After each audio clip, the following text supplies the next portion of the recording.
Hello, everybody, and welcome to our House of League predictions episode. It's Rivals Round, which means we've got some big Good Friday clashes to look forward to. The game's all on Good Friday this week, lads? No. Was there a joke? Yeah, was there? We missed something there. Just Humour in? I don't know. I was just trying to bring you in with a question, but it was just I have a pointless. question with that.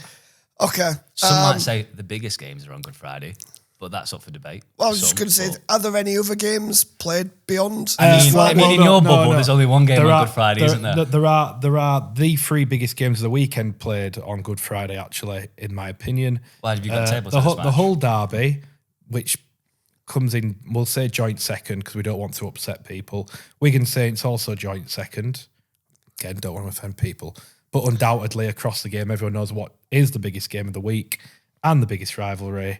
Oh, Halifax. Halifax v Bradford Bulls. Oh. The unbeaten 6 from 6 Halifax Panthers, can I add, who are 3 points clear of the championship. And in that sense, promotion and relegation should be brought back immediately. But anyway, we move That's on. going to be the headline of this YouTube Yeah, video. please don't fund And educate us on that big derby history that you've got between the two sides. What do you mean? It goes back to 1895. It's a long history, steeped in tradition.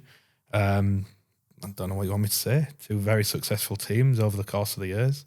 Bradford are one of the only clubs to win the Super League Grand Final. And Halifax, they won the Challenge Cup in 1987. Right, and enough of this talk. have a Super League high finish of third in 1998. Let's move swiftly on. Cup final? 1895 Cup winners at Wembley. They've won it. They've won at Wembley more recently than Hull KR have, who you profess to be part of the biggest rivalry in the game. So, anyway, That's out for it. Right, on well, Halifax have won the Challenge Cup, and Bradford have won the Challenge Cup more let's- recently. Let's than move Hull on. Let's move on. Now he's Let's losing. talk about the big games in rival rounds. We're not going to get into a debate over which is the biggest one, but let's start with the only one city derby, and that's first. You are stirring the pot here. First against second, or actually second against first, with Hull FC welcoming Hull Kingston Rovers to the MKM Stadium for the second time in just a couple of weeks, basically, after Rovers won the Challenge Cup game. How do you see this one going? Do you see repeat result? Yeah, I do. For the same reasons that we gave Yeah, first time round, better players, better team. Yeah, possibly a little closer. Obviously, Hull FC have their own injury issues. Hull KR have probably added a few more since. Whether Mikey Lewis plays, James Batchelor, even Jesse Suasa Su might not play. They ain't got as many well. back rowers between them, have they? No, they haven't. No, Su will be the back. Yeah, anyway. But I think the gap might close. I think Hull FC probably learned more from the game than Hull KR did. I think that was key. John Cartwright's actually come out. I think I heard him on Radio Humsad this week doing an interview on the weekend, saying he didn't feel like he got it right, the build-up, but now he's been through it. He learned a lot that he thinks he can make his team better prepared for the game. And you'd hope they'd be better prepared. I'll say this, though. Mickey McAloram's win rate throughout his career, from when he does play compared to when he doesn't play for the respective clubs, is dramatically different in favour of when McAloram plays. They'll be without McAloram not only this week, but for a long time after he tore his bicep. Yeah. It'll be very, very interesting to see how Hull KR handle that, because the other point to make is Bill Leyland played for Huddersfield and failed his HIA. It's a 2-week loan anyway, so they couldn't recall him. But beyond that, they've only got one hooker now. Yeah, so suddenly they're down, aren't they? And if Mikey can't play, he had Jez in the halves. Well, Jez, the obvious thing is that Danny Richardson comes in. But Jez let him play in 80. We've not really seen him do that a lot in his career. Don't know. It might be. He can do it, but it takes away the way Rovers and Willie Peters likes to play in terms of the way they set up in the opening of the games. And I think the adapting to the loss of McAloram in particular, I think it could hurt Hull KR. I'm giving him the edge, but I think it'll be a lot closer. A lot closer. I would have been surprised if Hull FC won first time round, I wouldn't be that surprised if they won this time round. Josh, where are you at with it? I'm not sure too much more has to be added, does it? I think me and Matt were, did we agree on every game last week? Some right, some wrong. So we you're just underestimated the black and whites, didn't we, against Warrington, I think? You're just going to follow what Matt We says. all went what he does. Yeah. You can't blame him. He's taking the safe approach. You can't blame him, really. Again, we discussed this last week. I'm sure I'm at the top of this prediction table. Hell KR for me, but it'll be a close game. An FC full of confidence after that great win over Warrington, as we said in the previous podcast. They put the best 40 minutes together the first half, Cartwright said. So if they can just make that in 80 minutes, we're in for a great game. I'm going to back the black and whites. And it's really funny because when we did this 2 weeks ago, it's not funny, but I said I'm going to go for Rovers because they got the best team, they got the better players, and obviously that still rings true, and we saw that in the cup game. I just feel for the reasons that you said and the people that are missing on both sides, the momentum that FC have got, they're due a win against them. They are due one at some point soon. I just got a little feeling that they'll edge this one and be close one, maybe by 6 points. But now, what's funny is you giving a prediction because you usually don't. that is unusual for you. Yeah, it is. Yeah, so I was confident there. We've missed something here. Yeah, it's what a holiday does for me. I've come back, I'll change, man. Let's go into the next game. Clearly the biggest rivalry going in Rugby League. We'll leave Catalans, Salford till later. Let's go to Wigan against St Helens instead, which is a massive game. Always has been, always will be. Both of them very close together in the table, but still some way apart, in terms of where they're at as clubs at the minute. Where do you see, where do you see the difference being that St Helens need to make to win this one? Because I think everyone's going to say Wigan are favourites, clearly they are, and we might all predict them. What have St Helens got to do if they're going to win this one? It's a great question. We're going to me first. It's a great question and one that Paul Wellens and Leigh and his coaching staff will be thinking all week. We mentioned it again on the podcast. Whitby was everything that Saints have lacked in recent weeks. He was creative. He took on the line. He had a great kicking game. But there is so much pressure if you chuck him in on a Good Friday. I think that was his second Super League appearance. To make your third one in the Good Friday derby away from home is a lot of pressure. You've got Lomax, who's got all the experience, but I just still don't think... Maybe with a point to prove as well. Yeah, because he could have played, so coming back. But I think the forward battle will be great. Saints that can be dominant in the forward battle. Wigan are without their Luke Thompson, their starters, Luke Thompson, Ethan Havard. So the forward battle will be great. But I think Wigan win it in the back line and how much creativity they had. And now I've only seen the highlights from the game against Hull KR, but French and Field linked up a couple of times, didn't they? I think they win it in the back line. That try of Fields, it was sensational. That's what you get when you've just got that telepathy between players that just know each other inside. And the funny thing was, Bevan French had genuinely been quiet.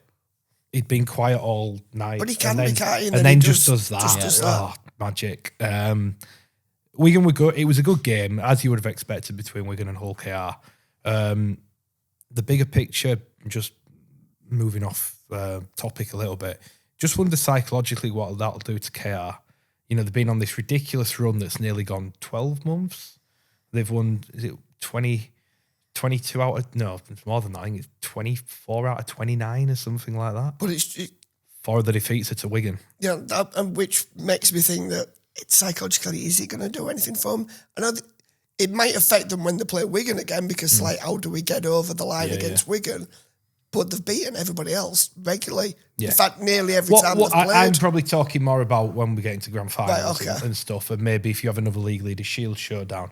I don't know. Listen, I think they're a pretty mentally resilient group, KR, but you do have to wonder if that plays on your mind a little bit. By the by, on this one, Saints have to attack better than they have been doing for most of the season. They attacked a lot better against Wakefield.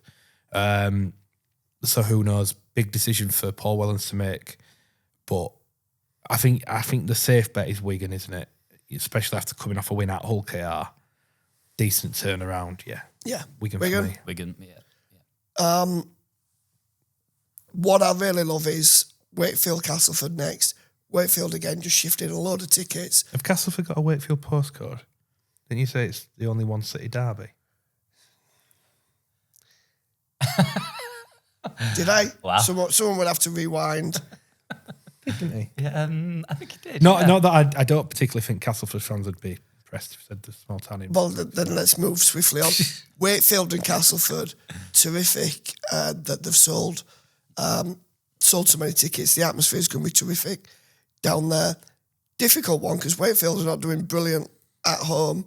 Castleford are just not doing brilliant. But I've got a feeling this one could be entertaining at least. Wakefield, you would probably expect to come through this, given the issues Castleford have got. I don't know what you've seen from Castleford, so this will be entertaining. Might be in terms of the rivalry. No, I'm not saying this is going to be high quality. Yeah. I think we could see some. Between, I think we could see some points here. I think Wakefield have not been great at home. Castleford not been great. Wakefield won a game at home. I say this in fear that they might use my voice again. But have Wakefield won a game at home? No. My prediction would be that this would be their first, because watching Leigh, Castleford just, I mean, Danny Maguire looked deflated speaking post-match to Sky Sports. He said the players are saying the right things, they're training the right way, they're just not delivering on the field. In an attack, they hardly threatened. They just look They were all over miles the behind place. it. We watched some highlights. They were all over the place. But I think that's why it's going to be entertaining. I mean, it doesn't have to be the highest of quality to not be in a entertaining, quality does it? way. I would thoroughly expect Wakefield to beat them in a manner that Leigh did, which is quite comfortably without any real drama. It was a straightforward. I think Castleford and Huddersfield and Salford really are a long way away from anyone else in a bad way. So when Wakefield comfortable for me. Don't have Tom Vaughan though. Yeah, it could. Yeah, Wakefield. Does he have a chance of playing in that game? I honestly don't know. Journalist doing his job. That's really good knowledge. Wakefield's biggest concern is Jay Pitts had to go in the halves, and obviously he didn't have the impact that he does when he plays in his preferred position, partnering Mason Leno. So Mason Leno will have a lot of work to do. I think Truman is expected back soon, but I'm not sure if it's for this game. Del Powell didn't say post-match. But yeah, I think Wakefield, lost the last two, haven't they, in all competitions. I think a Wakefield win is incoming. You talked about some of the teams really struggling and being distanced away from others. Again, we watched some of the footage of the Huddersfield Giants, which was pretty bad. And they're doing it tough. They're missing a lot of players at the minute. But because of that, you can't see them getting close to Leeds Rhinos, can you? Move on, Leeds win. Snap. You have to add much trust. So there you go, Leeds and Huddersfield fans. Don't say we don't bring you the analysis. What's there to say? What can you say? Like, Huddersfield are just not through all their own fault, but they're just awful at the minute, aren't they? Yeah, and have been for quite a while now. But Leeds are playing quite well, so it's very difficult to you really say Leeds give are any playing more. quite well. They were quite poor at Salford. They were just a bit boring. Yeah. I mean, they got the win and they kept Salford to nil. Leeds but Salford is 1 week we think they've cracked it, and the next I'd week also say maybe they haven't, even though they still win. And I'd also say you said they were quite boring. They scored 28 points. I mean, they did, but it just wasn't in. But you saw the team. You saw the Salford 17. Before match, you'd have been thinking big score incoming. 28. Yeah, but my argument would be this. I think it's the style of play that Brad Arthur plays, that their aim isn't to score heaps and heaps of points. I think there'd be a good study to do on his Parramatta side and how they did, because I bet they didn't win games by a lot often. I think they win close games, and that's the only criticism I really have of the style of play they've got is that I never see them scoring a lot of points, which always means you can have an incident like that at Warrington where you just end up being stung by a bounce of a ball or a refereeing call or whatever. So I wasn't surprised that it was 28-0, but they got a nil. Yeah, but I mean, it was a makeshift Salford 17, wasn't it? But yeah, Brad Arthur did say that the nil was a big point. Typical West Yorkshire fashion, our answer is Leeds. Leeds. Don't sing, Josh. Please. People have already switched off. The three people we've got left on this podcast, please leave them on by you not singing. Let's go on to Leigh against Warrington. Warrington better second half against Hull FC, but completely, absolutely out the game, outrun, outfought, out everything. In the middle again. And I just don't see it getting fixed. Smails, they've missed out on Tom Amon, which they're gutted about. They just need better players in there. I don't know what. It's as simple as that. Well, they ain't coming this week, so can they go to Leigh and win this game? They can, because Leigh are leaky at the minute. They were against Cassie. They firmed up a little bit, didn't they? But again, Cass didn't throw a lot at them. This is probably one of the toughest ones to predict, I think. Because Warrington did well the week prior in the Challenge Cup against the Saints. Yeah. They did. But then they just, the first 40 minutes against Hull, they were awful. I feel like I feel like I'm being unnecessarily tough on Warrington, because they did win 3 games before that, all against decent opposition, and found a way to win in tough circumstances. But I'm just really not convinced by them. Really not convinced. And I'd fancy Leigh. I'd fancy Leigh on what I'm seeing of Warrington. He's going for Leigh. You're going. Long pause. You're not doing the subtitles as well. To make things interesting, I will go wire. I will, to see if they bounce back. But I won't be surprised if Leigh win. So that's made it really interesting, because now we've got one of each. Yes. Which way am I going to go? I'm also going to go wire. I think they respond this week. I'm not as negative on them as you are. I do agree with a lot of your points, but I still think that.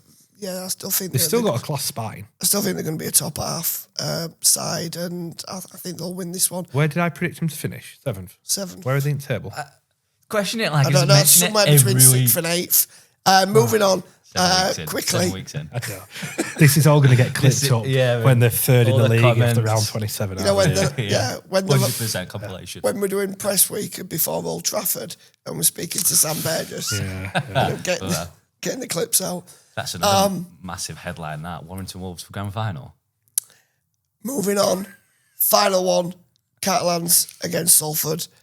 Rivals round. Where's the rival? Well, to be fair, you could argue that the Salford debacle led to this RFL ousting, which has led to the strategic review, which has led to Catalans being under scrutiny. So you could, in a roundabout way, say that Salford have caused a lot of the scrutiny that's being imposed on Catalans right now. You look at the restrictions that were on Catalans. I think they've been trying to get them out since before then. There isn't much rivalry there for rivals round, but somebody's got to play that fixture and be that team that goes to France, and it's Salford who get that Salford short used to play straw. Witness.